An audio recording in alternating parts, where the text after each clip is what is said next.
బెజవాడ రాజకీయాల పేరు చెప్పగానే ఇప్పుడు కేసినేని బ్రదర్సే గుర్తొస్తున్నారు అందరికీ. బెజవాడ పార్లమెంటు నియోజకవర్గం గత వరుసగా 3 దఫాలుగా తెలుగుదేశం పార్టీ ఖాతాలోనే ఉంది. అలాంటిది ఒక్కసారిగా ఇప్పుడు కేసినేని బ్రదర్స్ మధ్య ఒక అగ్గి రాజుకుంది. అది ఇప్పుడు కొత్తగా రాజుకున్నది కాదు. ఎప్పటినుంచో వాళ్ళిద్దరి మధ్య పచ్చగడ్డి వేస్తే బగ్గుమనే పరిస్థితి. ఇప్పుడు అది ఆ బగ్గుమనే ఆ మంట కాస్త ఇప్పుడు ఒక పెద్ద బ్లోఅవుట్‌గా మారిపోయింది.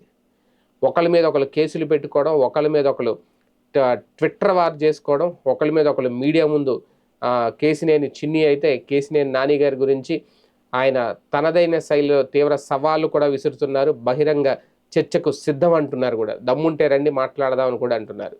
బ్యాంకులకు 120 కోట్ల రూపాయలు ఎగ్గొట్టేశారు అని కూడా ఆయన తీవ్ర ఆరోపణలు చేస్తున్నారు. అంతేకాదు కేసినేని నాని రాజకీయాల మీద, కేసినేని నాని మీద ఆయన తీవ్రమైన వ్యాఖ్యలు చేస్తున్నారు. అయితే వీటన్నిటికీ ట్విట్టర్ వేదికగానే సమాధానం చెప్తున్నారు కేసినేని నాని.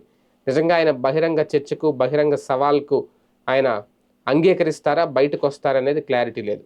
కానీ బెజవాడ రాజకీయాల్లో వీళ్ళిద్దరి మధ్య జరుగుతున్న ఒక వార్ ఏదైతే ఉందో, యుద్ధం ఏదైతే ఉందో, తెలుగుదేశం పార్టీకి, తెలుగుదేశం పార్టీ రాజకీయాలను ఎంతవరకు షేక్ చేస్తుంది అనేది ఇక్కడ చాలా కీలకమైన అంశం.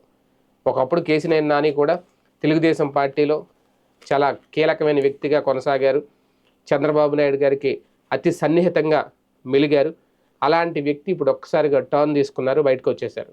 అలాగని వైసీపీలో కూడా ఎక్కువ కాలం లేరు. ఇప్పుడు వైసీపీలో కూడా ఆయన కొనసాగుతున్నారు అనడానికి లేదు. ఎందుకంటే రాజకీయాల నుంచి దూరంగా ఉంటున్నారంటే ఆయనే ట్వీట్ చేశారు. సో ఇలాంటి నేపథ్యంలో కేసినేని చిన్ని నాని మధ్య వివాదం ఏదైతే ఉందో, ఆ గొడవ ఏదైతే ఉందో, అది రేపొద్దున్న రాజకీయాలు ఎఫెక్ట్ అవుతుందా? తెలుగుదేశం పార్టీకి ఇది ఒక కొత్త తలనొప్పిని, కొత్త ఇబ్బందిని తెచ్చిపెడుతుందా?